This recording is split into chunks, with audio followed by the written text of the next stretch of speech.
This guy created the greatest weapon of all time for the hero, but in return, he gets despair and betrayal. The hero not only kills his only family member, but also cuts off his crush's leg, so he vows to take revenge. In the kingdom's darkest hour, a legendary weapon was finally revealed. A hero's sword, born from fire and magic, awaited the one warrior worthy of wielding it and changing the course of the war. However, a woman immediately gets angry when someone comments that it looks like nothing more than an ordinary sword. She begins explaining that the blade is forged from the mythical metal known as orichalcum. Not only is it remarkably light in the hands of its rightful wielder, but each strike is 10 times more powerful and can even cancel healing effects. She adds that this is still far from everything the sword can do before revealing its creator. The creator turns out to be her childhood friend, Bill Bark, the same boy she used to beat up when they were kids. Bill appears, clearly embarrassed, and says that he only wants to use his skills to bring peace to the world. The hero accepts the sword with admiration, knowing that not even the royal blacksmiths work with such a rare metal. Bill, however, warns that the weapon's true value depends on whether its user can unlock its hidden potential. The hero steps closer, placing a hand on Bill's shoulder, and promises to make him the greatest blacksmith on the entire continent. Hearing those words, the main character's eyes fill with stars and hope. To Bill, the hero shines like a divine, inspiring figure. He thanks him awkwardly, seeing himself as nothing more than a simple countryside blacksmith. In his own mind, he is just a side character, yet he is content knowing his talents can still be useful. Soon after, Bill calls over his friend Sepia to talk. He shows her a ring he crafted while forging the hero's sword, nervously stuttering. He explains that the ring is also made of orichalcum and says it would suit her well. He tries to confess his feelings but becomes completely tongue-tied. In the end, all he manages to do is ask her to accept the ring as a gift. Before he can hand it to her, Sepia gently takes his hand. She asks Bill to give her the ring only after the Demon King has been defeated. Her response leaves him confused, though he forces a smile and agrees. Bill clenches his fist, understanding the true meaning behind her words. He has always known that Sepia loves the hero, yet he still chose to take his chance, because she would soon travel far away with him to a place Bill could never reach. With a bittersweet smile, he accepts his fate and wishes only for her happiness beside the hero. 4 years pass, and news spreads that the hero's party has finally defeated the great evil. Years later, Bill works in the forge as his uncle questions what saving the world ever accomplished. The apprentice complains that they can no longer afford the taxes, and that the forge will soon be confiscated. Irritated, the uncle throws a bottle at the rookie and shouts that the empire is to blame for favoring massive, state-controlled workshops. Bill asks his uncle to stop grumbling, saying the government must have its reasons. He adds that simply knowing he helped the hero fills him with pride. The apprentice scoffs, mentioning that the hero is now honored as the Lord Protector of the Empire. Guilt washes over the uncle as he says Bill would have had a better life if he had never taken over the family business. Bill refuses that idea, insisting it was his own decision and that he will find a way to earn money. As curfew approaches under the hero's orders, night descends, and the forge falls silent within the lonely forest. The following day, Bill walks through the city alone, carrying a small case. He believes starting a repair service was a good plan until he hears loud shouting from the street. A group of merchants is protesting for their rights. Confused, Bill asks a passerby what is happening. The man explains that the empire will now trade exclusively with large guilds, causing unrest. Soldiers have surrounded the crowd to keep order, and Bill thanks him for the explanation. Still, Bill thinks the protesters are foolish, believing demonstrations will change nothing. He worries they are risking their lives without considering their families. Seeing the situation as pointless, he turns away, deciding it has nothing to do with him. Then something draws his attention, and he looks back into the chaos. His face changes instantly when he recognizes someone he knows. His Uncle Phil stands among the protesters, shouting for merchants' rights. Stunned, Bill wonders why his uncle would be involved in something so dangerous. Phil also notices Bill, and looks equally surprised to see him there. Suddenly, a knight announces that action will be taken by order of the Lord Protector. Martial law is declared immediately, and the soldiers are commanded to raise their spears. Weapons point forward as the unit prepares to move. Moments later, the order to attack is given, and the soldiers charge. Without hesitation, the knights assault the unarmed crowd. Panic spreads as people flee, and Bill freezes in terror. A spray of blood flashes past his face, and when he realizes what happened, he screams in horror, his face splattered. Seeing this, Uncle Phil desperately shouts for Bill to run. At last, Bill snaps out of it and grabs his uncle's arm. He pulls him along, shouting that he knows a hidden way out. They dash into a narrow alley, trying to escape both the chaos and the pursuing guards. The soldiers refuse to let anyone get away, yelling orders as they give chase. One knight is commanded to strike with full force if needed. Without mercy, a soldier cuts down a fleeing civilian. Bill keeps running, lungs burning, but he refuses to drop the case he carries. He pushes deeper into the dark alley while Imperial guards close in behind him. As he runs, memories of his father teaching him during his first days at the forge surface in his mind. Suddenly, the world around him changes. The alley transforms into glowing blue lines, as though everything has become a living blueprint. Every structure reveals its inner design to him. His eyes shine with blue light, and Bill realizes he alone can see the world this way. This strange power, possessed by no one else, may be his only chance to survive. Focusing, he searches for an escape path. A nearby wall glows red, revealing a structural weakness. Without hesitation, Bill pulls a hammer from his case and strikes the spot with perfect precision. A passage opens through the wall, and everyone rushes through, while one fugitive glances back in disbelief. The broken wood smolders, as if scorched from within. The soldiers continue shouting, ordering the execution of all traitors. Bill looks back anxiously, knowing the danger is not over. The knights threaten the rebels to stop or face punishment, but Bill ignores them and begins counting silently in his head. An enraged soldier screams that they will all suffer. Meanwhile, the wall behind them begins to crumble like sand. The count reaches 2 as cracks spread wider. When 1 appears in his mind, the entire structure destabilizes. At 0, the wall collapses completely. The wooden structure crashes down onto the pursuing soldiers, leaving them stunned and confused. Taking advantage of the chaos and dust, Bill and the others escape. At last, they reach the hidden forge deep in the forest. Inside, Bill trembles, repeatedly muttering about what happened in the city. He collapses to the floor in despair while Uncle Phil apologizes. Phil urges him to calm down and asks him to explain how he managed to save them. Still shaken, Bill asks what happened back there at the protest. His uncle admits he does not know, but agrees that the Empire's response was far too extreme. He says that Bill must now understand how the government grinds the weak into the ground. With his palms pressed against the floor, Bill pleads with his uncle to never take part in protests again. Phil, however, asks what will become of the country if everyone stops resisting. Still kneeling, Bill replies that the fate of the nation is the Lord Protector's responsibility, not his uncle's. He admits that he is terrified, because his parents never returned from the war, and he has already lost Sepia. Phil listens quietly as Bill explains that he works endlessly, so they will not lose the forge. Through tears, Bill asks what he would do if he lost his uncle as well, saying he could not endure that pain. Touched by his words, Phil gently places a hand on his head and apologizes for everything. He then pulls Bill into an embrace, promising that from now on, he will not let him worry anymore. Phil later tells the others that he is leaving the movement, and they accept his decision, inspired by his choice. The others also step away, unwilling to gamble their lives further. Once the tension fades, peace finally settles beneath a clear sky. By the following morning, all the fugitives are sleeping calmly inside the forge. After a restless night, our protagonist slowly wakes. He opens his eyes, still groggy from the recent chaos. Nearby, his uncle stirs as well and once again apologizes for the fear he caused.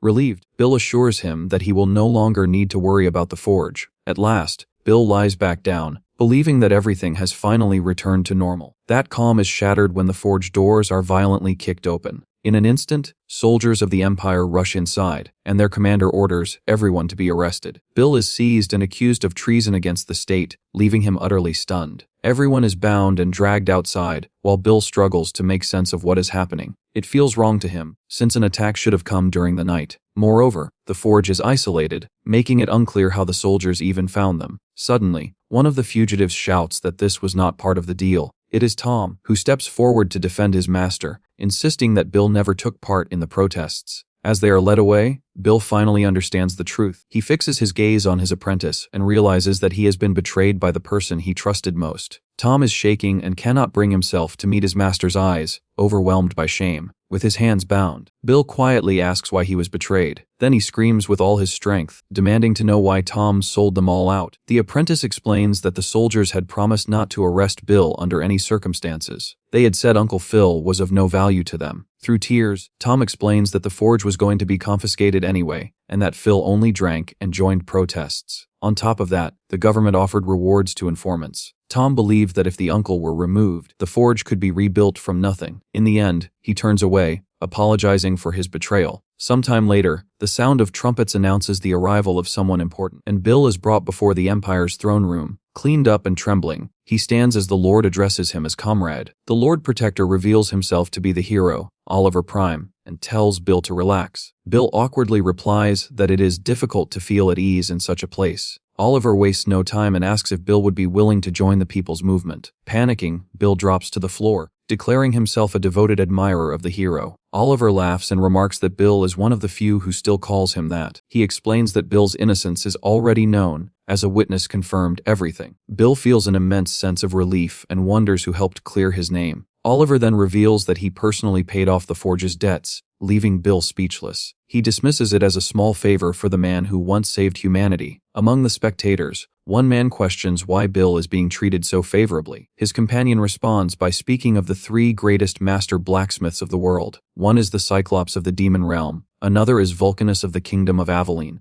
and the last is the golden hand of the Valteron Empire, known as Midas. He reveals that the greatest of them all is Bill Bark, Midas himself, the one who forged the hero's sword. The first man doubts this, pointing out that there are more than 20 masters in that kingdom alone. His friend replies that Bill is humble, but everyone knows he stands above the rest. Gathering his courage, Bill decides to ask the hero something. Oliver smiles and tells him to speak freely. Bill explains that he has lost contact with Sepia and wants to know how she is. At the sound of her name, Oliver's grip tightens on the throne's armrest. Still, he says she is currently on a mission and will return to the forge in time. Overjoyed, Bill thanks him for the news. Bill then hesitantly brings up one final request, asking if his uncle can return home with him. Oliver's expression turns serious as he asks what Bill would do if it were already too late. Bill is shocked, unable to understand the meaning. Suddenly, Oliver bursts into laughter, claiming it was only a poor joke. Bill remains confused as the entire court joins in the laughter. The Lord Protector soon regains his composure and admits the joke was a mistake. He explains that while Bill's innocence is proven, Phil's has not yet been confirmed. Oliver apologizes and promises to see what can be done. Grateful, Bill continues to see the hero as a beacon of hope. From that day on, Bill throws himself into his work at the forge, waiting for their return. He feels a twinge of sadness when Tom vanishes, leaving behind only a letter and some money. Still, Bill carries on, keeping himself busy for the sake of his uncle and Sepia. The days pass quickly as he prepares equipment for Sepia and wine for Phil. Eventually, with a frantic expression, he wonders how much time has slipped away. One day, a knock breaks the silence at the forge. The visitors identify themselves as members of the Imperial House, surprising Bill. Without hesitation, he rushes to the door, filled with excitement. He believes the long-awaited moment has finally arrived, that he will be reunited with Sepia and Uncle Phil. He imagines asking about her gear and sharing fine wine with his uncle. Smiling brightly, Bill opens the door to greet them. Instead, he is met with two coffins resting in a barren field. Nearby stands a distorted version of Sepia, drooling over one of them, while the other coffin belongs to Uncle Phil. In that moment, the worst day of Bill's life is sealed forever. His world collapses completely. He notices Sepia and asks what happened to her leg. Her spectral body appears to be suffering intense pain and agony, until she suddenly falls off the coffin,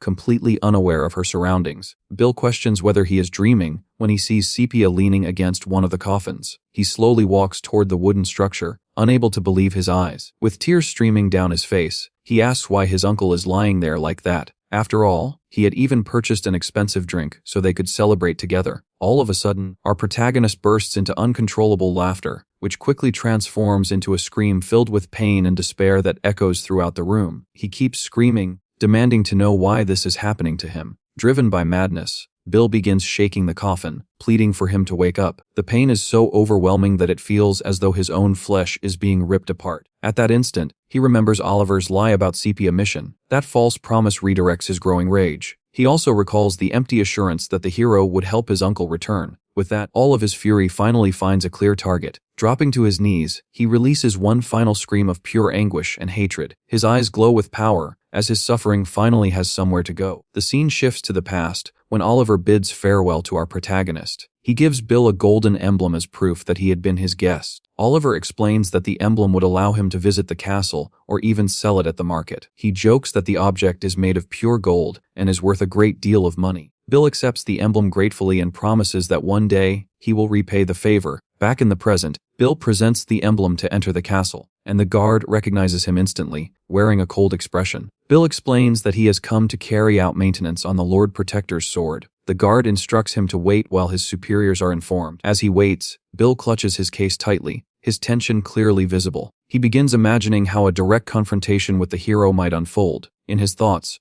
Bill rushes toward Oliver in a desperate assault. However, He knows the odds of defeating the strongest man alive are nearly non-existent. In fact, his chance of success is precisely 0%. In his imagined battle, he is defeated effortlessly. After all, our protagonist is only a blacksmith, not a trained warrior. Moreover, the hero wields the strongest sword ever created, making victory impossible. That is why Bill carefully considers his options and arrives at a simple solution for his revenge. It is something only a blacksmith could accomplish, and something no one would ever suspect. His plan is to use his repair skills to his advantage. After all, a blacksmith repairing a weapon is completely normal. Because of this, Oliver lowers his guard entirely, never sensing any danger. As a result, the most powerful weapon in existence ends up in the hands of our protagonist. With the world's strongest man left defenseless, Bill believes his plan is flawless. He asks whether he should use the hammer or the hero's own sword, but Oliver responds that he never wanted to be a hero. Confused, our protagonist scoffs and asks if Oliver is about to complain about his life. Oliver then explains that he grew disillusioned because no single person can save everyone. Bill slams his hand on the table, arguing that Oliver brought peace to the world and has no right to speak that way. In the end, the hero agrees that he did save the world from destruction. However, he questions what might have happened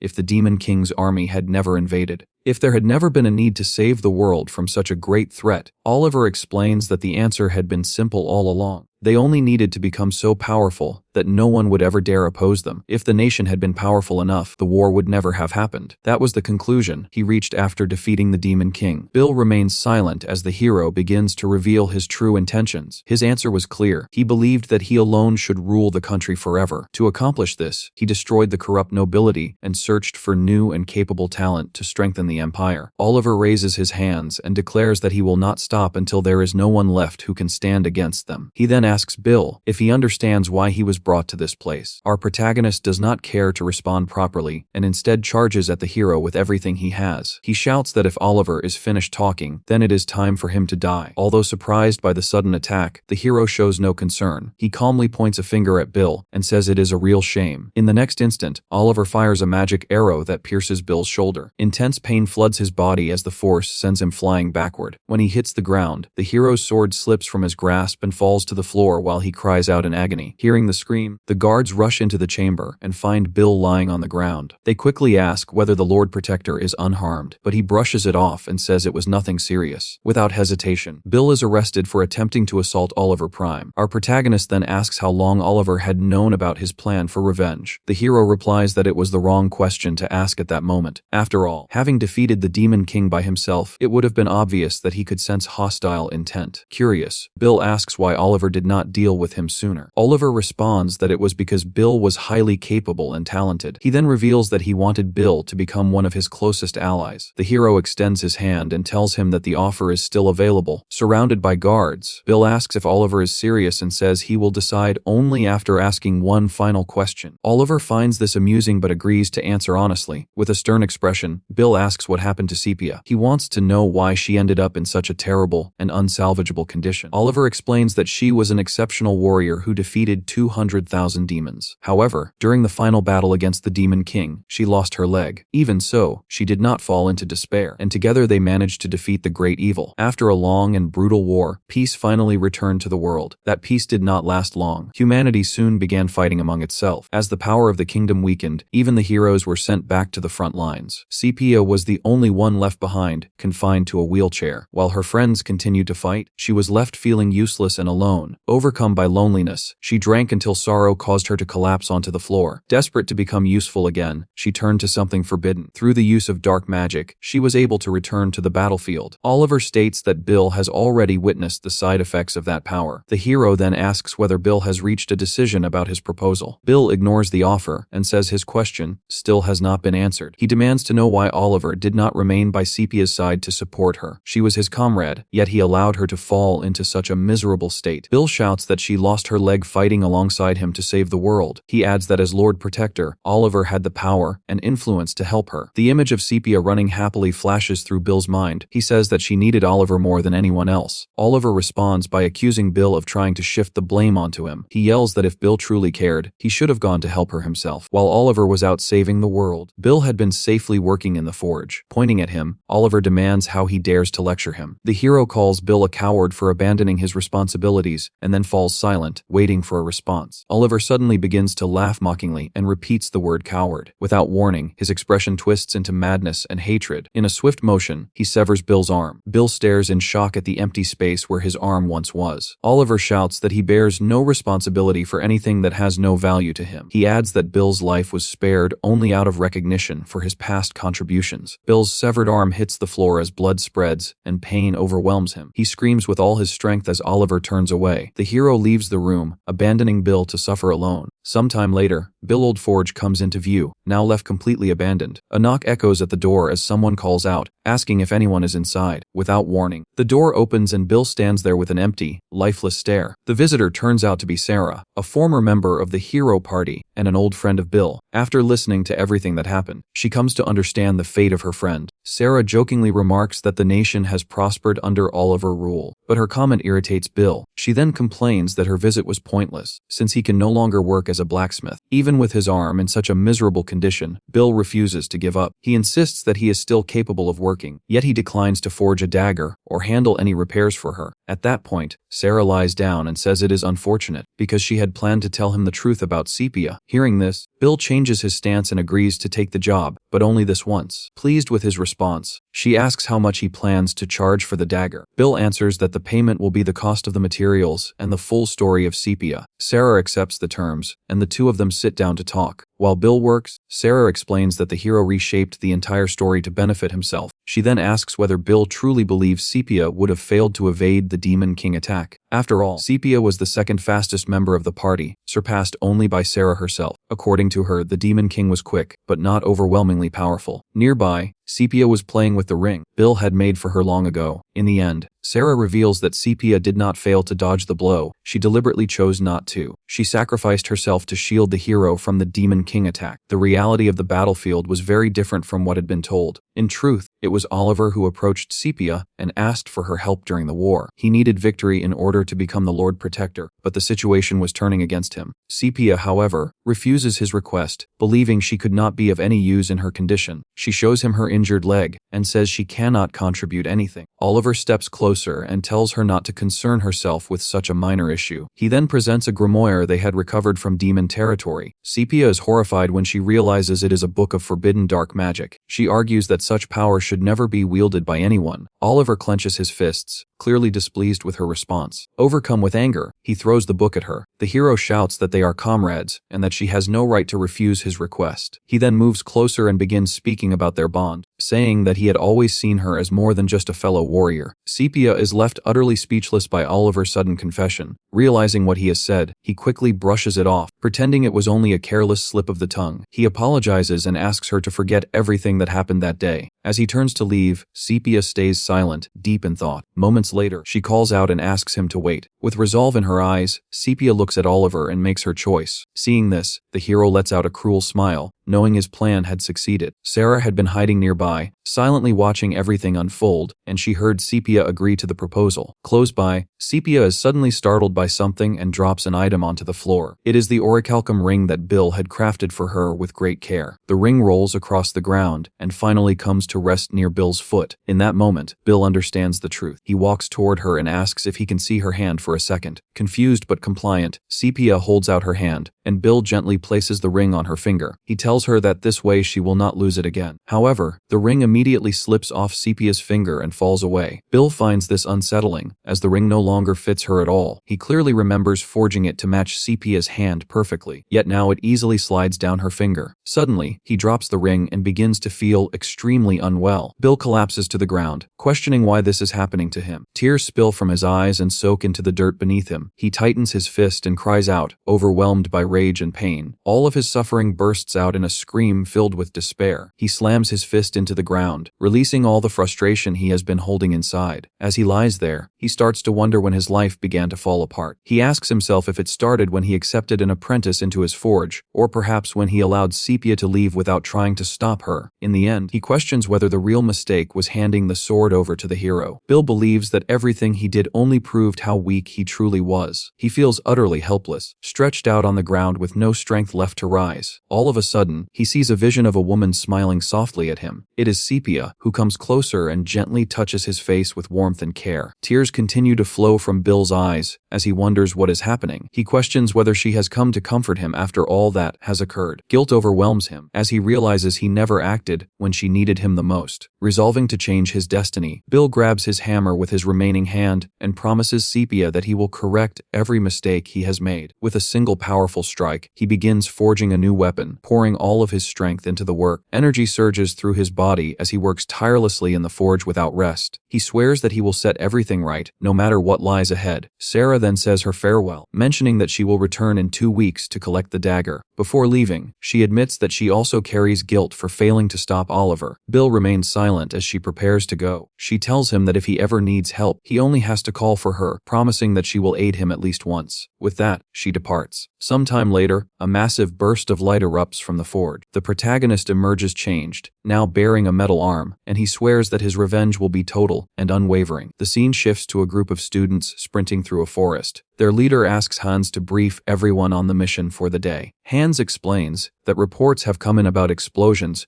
occurring nearby a village. The leader is satisfied with the response, and Hans continues outlining the situation. He emphasizes that their priority is investigation, not combat. The group agrees, then splits up to begin searching the area. Before long, they reach the site where the explosions occurred and start examining the surroundings for evidence. One student points out that there is no trace of gunpowder in the air. Another observes that the scattered sawdust is fresh, meaning the culprit cannot be far away. A girl then raises the possibility of teleportation magic. Hans responds that the location is too close to the village for escape magic to be used safely. The leader commends everyone for their sharp observations and says they are heading in the right direction. Suddenly, something draws their attention, and the group cautiously moves to investigate. They conceal themselves among the trees and quietly observe what is happening. What they see is our protagonist practicing sword techniques. He appears to struggle with controlling the blade using only one hand. Bill keeps training, though his movements are awkward and unrefined. Hans scoffs, complaining that the target is nothing more than an inexperienced swordsman. He looks disappointed, admitting that he had hoped to find a powerful mage instead. Hans remarks that Bill's fighting ability is no better than that of a street thug. The girl agrees, saying that all three of them are not even necessary to handle him. Another student nods in agreement and prepares to launch a surprise attack. Hans asks whether their mission has now shifted from reconnaissance to capture. The leader explains that without solid proof, he cannot officially label Bill a criminal. However, he then produces a wanted poster bearing the protagonist's face. Reading it aloud, he notes that Bill is a blacksmith, with several unusual remarks attached to his name. The leader is stunned to see that Bill is accused of attempting to attack the Lord Protector. He immediately orders Group A to prepare for a capture operation. He stresses that capture is preferred, but everyone understands the implication. One student acknowledges that if capturing him fails, eliminating the target is permitted. Hans begins to reconsider, realizing that anyone accused of attacking the Lord Protector must be extremely dangerous. The girl steadies herself and insists that they should go all out from the very beginning. With that decision made, the three students rush toward the protagonist with full force. Working together, they overwhelm Bill and knock him to the ground with ease. Bill is left stunned, unable to comprehend what just happened. Hans is unsettled by how easily Bill was defeated and starts doubting that he is truly the criminal they are looking for. The group briefly considers that Bill might simply be an informant connected to the case. Hans grows pensive, weighing the situation and deciding how to proceed. He walks forward and tosses Bill's sword onto the ground beside him. Then he tells Bill to pick it up and face death like a true swordsman. Wearing a smug grin, Hans claims this is an act of mercy from the next hero, himself. Bill responds with a glare, clearly irritated by the boy's arrogance. He retrieves his sword and tells Hans that he has completely misunderstood the situation, since they attacked him without warning. Bill decides that conversation is pointless. Hans instructs him to watch carefully, announcing that he is about to demonstrate proper sword technique. He begins by explaining how to judge the distance between oneself and an opponent before striking. With swift footwork, Hans prepares his next move, then lunges forward at incredible speed in a single smooth motion. Bill is shocked, unable to even see the blade as it flashes dangerously close to his neck. Hans continues his explanation, noting that a strike should flow without interruption. He immediately proves his point with another powerful maneuver. Stepping in even closer, he completes the sequence and finishes by slamming a heavy kick straight into the protagonist. At last, Bill feels the blow land and cries out in pain as Hans's strike connects. The sheer force sends Bill flying across the battlefield. As he lies there, he hears Hans mock him, calling his effort disgraceful. With a cold expression, Hans demands to know how Bill intends to repay all the time he has wasted. At the same time, the leader of the group senses that something about the situation is off. Their assignment was to investigate the explosions reported near the village, and the shattered trees and scattered rocks clearly proved that powerful blasts had taken place. Because of this, they assumed the culprit had to be a mage or someone using explosives. Instead, all they encountered was an inexperienced swordsman, with no trace of mana or the smell of gunpowder. Lying on the ground, the protagonist pleads with Hans to stop. Hans responds by asking what exactly he is supposed to stop and continues pressing his attack. It is then that the leader realizes that if no one else is involved, Bill's true weapon must be something entirely different. In desperation, Bill stretches out his hand and tells them to finish it. His weapon was not a blade at all, but something closer to a cannon. Without warning, a massive burst of red energy detonates and slams into one of the students. A vision appears of a hand bound by chains, snapping apart under the overwhelming power. Hans screams and grabs his ear, accusing Bill of being a coward for concealing his weapon. Bill fires back, questioning what kind of swordsman could so casually discard his own sword. He scoffs, wondering aloud if Hans even deserves to be called a swordsman anymore. Those words ignite Hans's fury. Enraged by the insult, he swears to tear out Bill's mouth along with the rest of him. Completely cornered, Bill squeezes his eyes shut, bracing himself for the final strike. Before the blow can land, steel clashes in midair. The group leader has stepped in at the last second, blocking Hans's attack. Hans shouts at his instructor, stunned by the sudden interference. The leader, however, praises Bill's tactic, noting how effective it was against them. It carried enough destructive force to defeat its target in a single attack. Yet at the most crucial moment, the young apprentice hesitated. By closing his eyes in fear, he lost the opportunity to finish Hans. The leader explains that this hesitation proves Bill has never taken a life before, and that no matter how fierce the battle becomes, killing someone is never simple. One of the students complains that Hans was on the verge of defeat, but Hans snaps at him to be silent. The leader then orders everyone to quiet down and observe the protagonist closely. He questions whether Bill is truly suitable as a training partner for them. Hans protests, insisting they should seize this chance to train, but the leader points out that from the very start, Bill showed no hostility toward them. Without genuine hostility, a serious fight is impossible. With that, the leader commands Squad 3 of Group A to bring out their training talismans. Bill looks on in confusion, unsure of their purpose. Addressing him as a criminal, the leader asks if Bill is aware of the Hero Academy's curriculum. He explains that one required program trains students to strike down evil without hesitation. For this purpose, they use a living criminal, allowing the students to grow accustomed to blood and screams. At this, several students recognize the name Bill Bark and recall something crucial. The name listed on their practice assignment was Phil Bark, the protagonist's uncle. Realizing his family is being discussed, Bill releases a roar of uncontrollable rage. The leader confirms his suspicion with a grave expression, yet notes that Bill's resolve is still incomplete. He can see that the protagonist remains tormented and is not yet prepared to fight. Then, Bill clenches his fist as understanding finally dawns on him. Staring at the students, he decides that defeating Oliver will require an extreme choice. He concludes that he must wipe away everything the hero built, including the students themselves. With tears streaming down his face and a deranged smile spreading across it, he embraces his new, dark purpose. Our protagonist rises to his feet and asks them to pause for a moment before launching their attack. He then asks whether they want a proper target for combat training. Bill explains that he is a blacksmith, and that fighting him in his current state would not be good practice for the group. Confused, the leader asks what he is trying to imply with all of this. The protagonist answers that he only needs a bit of time. He requests a short break to equip himself and promises that he will truly try to defeat them. The other students, however, assume he is simply looking for a chance to escape and urge the leader to finish him off immediately. The protagonist repeats the words "run away" with clear scorn and disdain. He asks whether they truly believe he would flee.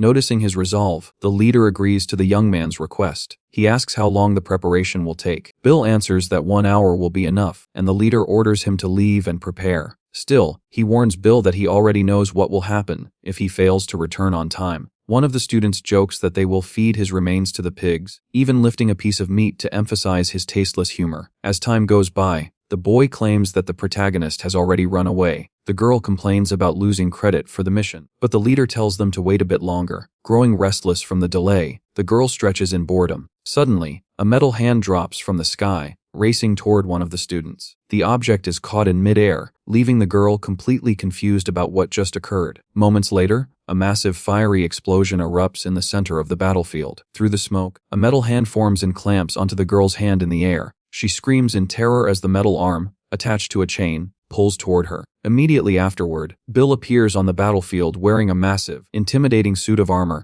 a single blue eye glowing brightly. He calmly declares that there are now only 35 fingers left. Enraged, one of the students shouts for the others to kill Bill in the most agonizing way possible. The remaining 2 students rush at the protagonist with all their strength. They attempt a coordinated strike, yet Bill seems completely unfazed. With a hardened expression, he prepares himself for a genuine battle. Drawing his sword, he takes a firm combat stance against the young fighters. The leader then wonders aloud how one should deal with an opponent covered in such heavy armor. He answers himself, stating that the joints are the weak points, and one of the students immediately attacks. The boy manages to strike near a joint in the protagonist's armor, since the connections are made of fabric or thin chains. They relentlessly target these vulnerable areas, attacking again and again. Even so, not even the joints allow the blade to pierce Bill's armor. The student is left stunned, having never expected such overwhelming durability. Irritated, the girl shouts that the game is over and charges forward. She screams at Bill to die as she puts all her power into the attack, hurling a metal ball toward him. Bill responds by saying that she is too soft-hearted for holding back, instead of attacking seriously. The leader calls Bill a fool for still restraining himself when he had the opportunity to deliver a finishing blow. Furious, the girl curses at the protagonist. The leader then declares that, unlike him, his students never hold back, and with a synchronized assault, they finally manage to knock Bill to the ground. One of the students slams his foot down onto Bill's back with all his strength. The girl orders the others to step on him as well, determined to pin him firmly to the ground. Soon, they begin stomping mercilessly on our protagonist's armor. Still, doubts arise among them as they question whether their attacks are doing anything at all. One student then suggests destroying the joints of Bill's armor instead. Our protagonist sneers, commenting that those who aspire to be heroes should not need 3 people to gang up on one opponent. The student dismisses this and continues attacking, restraining Bill from behind. Another student suddenly adds that it is only training and tells Bill not to take it personally. Bill lifts his head and stares at them with eyes filled with hatred and bitterness. Even as he lies on the ground, one of the students repeats that he should not take it personally. Right after Bill raises his middle finger directly in the girl's face. At that instant, Bill's armor begins to shine as an internal mechanism activates. Without warning, sharp metal spikes burst outward from every part of his armor. The students holding him are skewered and cry out in agony, completely caught off guard. Bill calmly states that targeting the joints was something he had already anticipated. He turns his head toward the leader and asks when he plans to finally step in. The leader gestures behind him, and the remaining students rush toward our protagonist with full force. Irritated, Bill readies himself to fight the academy students. However, their movements are swift, and they evade his strikes with ease. Bill swings again, but one of the students vaults cleanly over him. Annoyance flashes across Bill's face as he complains that his sword cannot reach them. He wonders how he is supposed to exact revenge if he cannot even land a hit on a mere student. He then questions how his blade will ever reach the hero Oliver someday. Taking a breath, he steadies his emotions and reminds himself not to rush. His eyes glow as he reflects that combat is like forging steel in a furnace. You cannot shape metal with a single hammer blow. You strike once, then again with everything you have, and then strike again until the steel finally bends into the form you desire. He continues fighting and defending nonstop, never allowing himself a moment of rest. Power accumulates with every clash, and his sword begins to shine with an intense glow. Our protagonist grips the weapon tightly, patiently waiting for the perfect opening. At last, he unleashes a strike that sends a massive shockwave rippling through the surroundings. One student scoffs, claiming it was nothing more than a lucky graze. Another boy then asks Hans and Lin how they should bring the fight to an end. Bill interrupts, saying he already has a plan to finish everything decisively. Moments later, several objects shoot out from his armor toward the group. They soar through the air and scatter across the battlefield, forming a perimeter around the students. In the next instant, the objects unfold into a net that ensnares Lin, trapping her completely. Bill declares that not even an ogre's raw strength could tear that net apart. One of the students shouts that if they fail to return soon, the academy will send reinforcements. Smiling confidently, he says that time favors them and that Bill has no chance. In response, Bill slices through the net effortlessly and asks whether they truly believed he had overlooked that possibility. He then asks if they understand why he waited until now to activate the trap. The truth is that Bill needed combat practice as well, and he thanks them for providing it. A student pleads for mercy, but Bill coldly replies that he will begin by taking fingers. Panicking, the boy screams for Bill to remove his hand at once. Desperate, he calls out to his leader for help. The leader calmly responds that the student has already passed the test. Immediately afterward, the boy is silenced by a swift, precise strike. Blood Blood splashes across Bill's armor as he watches without expression. The leader then faces our protagonist and tells him that he, too, has passed the test. Wearing a crazed grin, he congratulates Bill on his outstanding performance in the battle. It becomes clear that all the other students have also been trapped in the net. Lynn lets out a scream filled with pure terror when she sees what has happened to her classmates. Another boy shouts that leader has gone insane, unable to comprehend the situation. Before he can react further, he is struck from behind by his own leader, who does not even spare him a glance. The student is left utterly stunned, unable to accept that his master has betrayed him. Without hesitation or mercy, the leader ends the lives of his own students. Afterward, he tells them to rest at last, adding that he hopes they will be reborn into a world with better adults. Bill stays on guard, gripping his sword tightly and refusing to lower it for even a moment. Eventually, the leader tells him to stop being so tense, stating that the battle is already finished. He repeats that Bill has passed the test. Bill is shaken, as he could not see or understand what had just occurred. He questions why the master would slaughter his own students and wonders how someone like that could even be fought. Still, he braces himself, knowing the confrontation is not truly over yet. The leader claims there has been a misunderstanding and insists that the children deserved that fate. He adds that ending things quickly was kinder than letting them suffer any longer. There is a strange and terrifying certainty reflected in his eyes as he speaks. Suddenly, Bill unleashing a swift and overwhelming strike, but the leader remarks that he had already anticipated that attack pattern. Bill strikes again, but the man urges him to listen before continuing. He reveals that he came here specifically in search of the protagonist. He then asks Bill whether he harbors hatred toward the Lord Protector, the hero Oliver Prime, saying that he feels the same way, and uses a surprise move to trap Bill. He suggests that they should talk and resolve everything once and for all. The leader fixes Bill with a hard stare, clearly having lost his patience. Despite this, the protagonist seems unfocused, extending a trembling hand while gasping for breath. The man declares that there is no other choice, and a brilliant light floods the area. Approaching Bill, he says that this dreadful fate is something Bill brought upon himself. He then delivers a devastating blow, sending blood spraying through the air. The scene abruptly shifts as the protagonist jolts awake, screaming from a horrific nightmare. He finds himself lying on a wooden bed inside an unfamiliar room. Touching his face, he wonders if he is truly alive. He looks around in confusion, questioning where he is and what happened to his armor. He grabs a pen resting on the table beside the bed. Bill opens the door, holding the pen tightly. He moves forward with caution, aware that danger could be nearby. He peers through a narrow crack to observe what is happening outside. There, he sees the leader surrounded by several people, while someone asks about a key. Nearby, another man drinks endlessly and calls out for Draco to bring him more alcohol. A young man presents Sepia with a crystal, and she beams with happiness. Clearly enchanted, she cradles the crystal gently in her hands. At the sight of this, Bill freezes in shock and clenches the pen, realizing that the girl is truly Sepia. Suddenly, a voice announces that he is awake, and Bill is startled from behind. His eyes widen in terror as he understands that he has been found. Acting on instinct, he lashes out with the pen in a desperate attack. The group reacts in alarm, shouting that their boss has been assaulted. However, Orient calmly says that everything is fine and orders everyone to sit back down. Smiling, he explains that he managed to block the strike, even though the pen still pierced him. Irritated, a red-haired boy snaps at Bill, asking if he wants to get hurt and whether he even knows who the boss is. Orient quickly intervenes, soothing him and explaining that Bill must be confused and frightened by everything he has experienced. He then asks Bill if he can forgive him for bringing Sepia along without permission. At last, the leader introduces himself as Orient and moves straight to the main point. Orient then invites Bill to join his faction to overthrow the Lord Protector. Bill repeats the question, and the leader replies that his abilities would be an invaluable asset. Despite this, our protagonist rejects the offer immediately, without any hesitation, because his sole purpose in life is to personally bring an end to the Lord Protector. Orient listens calmly, a faint smile on his face, and says he understands Bill's desire for revenge. However, he adds that defeating someone who holds absolute power will not be an easy task. Because of this, Orient suggests a temporary alliance, proposing that they cooperate only until the hero Oliver is defeated. He assures Bill that after that, he will be free to act however he wishes. The entire group turns their attention to Bill, silently waiting for his response. Instead of answering, our protagonist strikes Orient's hand away with great force, his anger overflowing. He questions whether he should ever work alongside the people responsible for hurting his uncle. With hatred burning in his eyes, he orders them all to leave at once, warning that he will attack if they do not. One of the boys insists that everything was a misunderstanding, but Bill does not even acknowledge him. The leader steps forward and asks whether revenge alone will truly be enough. Bill attempts to argue, yet Orient interrupts him before he can finish speaking. He then asks if Bill truly believes he can face the hero by himself. Our protagonist's body trembles as he answers that he must do it with his own hands. The feeling of blood slowly dripping from his hand as the agony of loss eats away at him from the inside. Overwhelmed, he cries out in pain and collapses to the ground in utter despair. Kneeling there, Bill questions what path he should take to achieve his revenge. He mourns the loss of his arm, Sepia, and the death of his Uncle Phil. Another boy steps in and says that is enough, stating that Bill has already made his point clear. At that moment,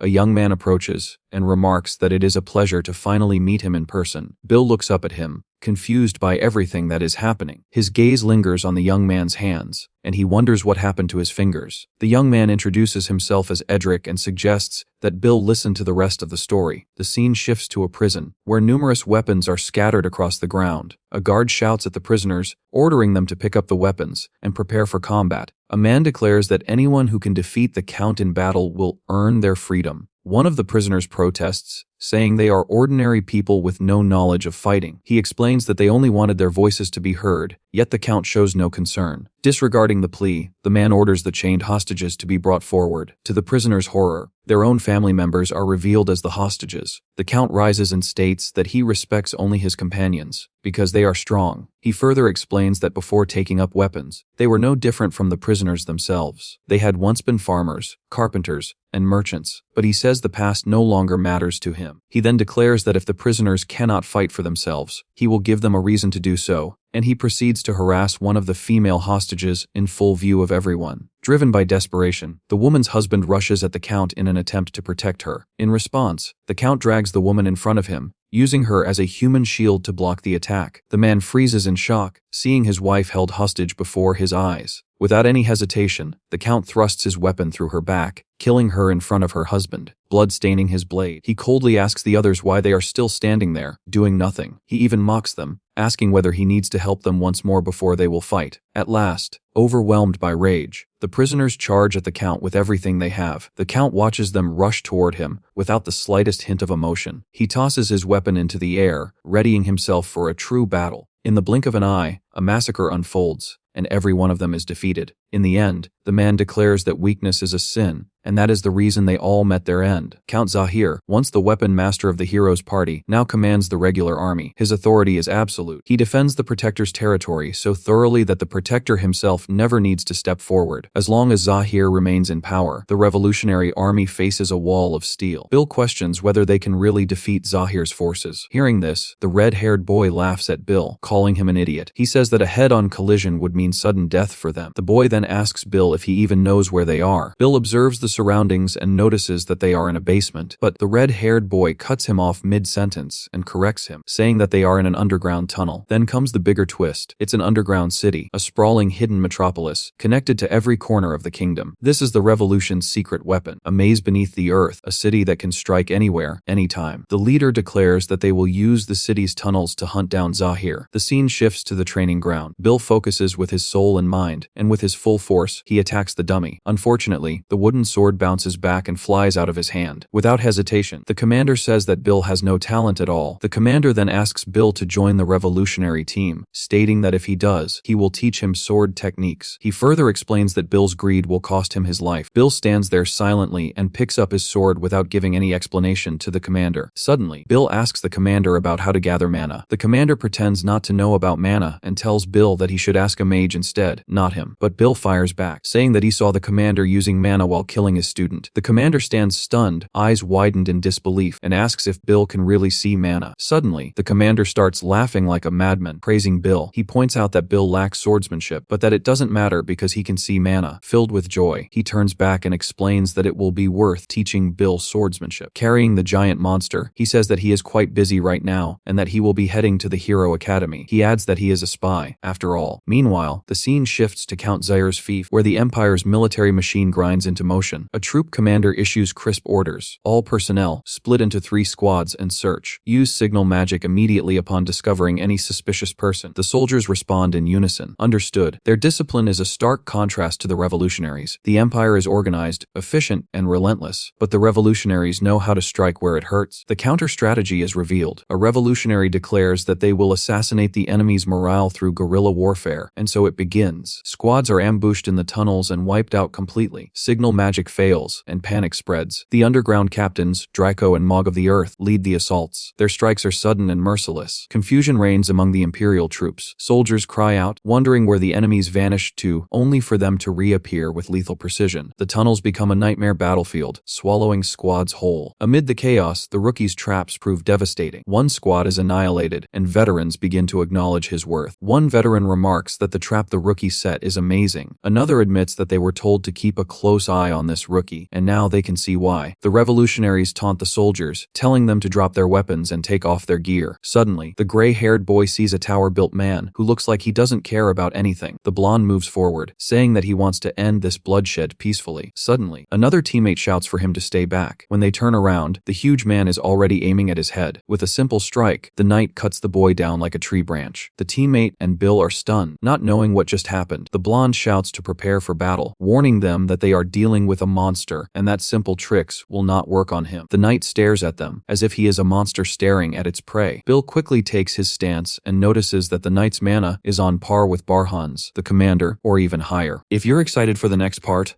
leave a comment and I'll do my best to bring it to you as soon as possible.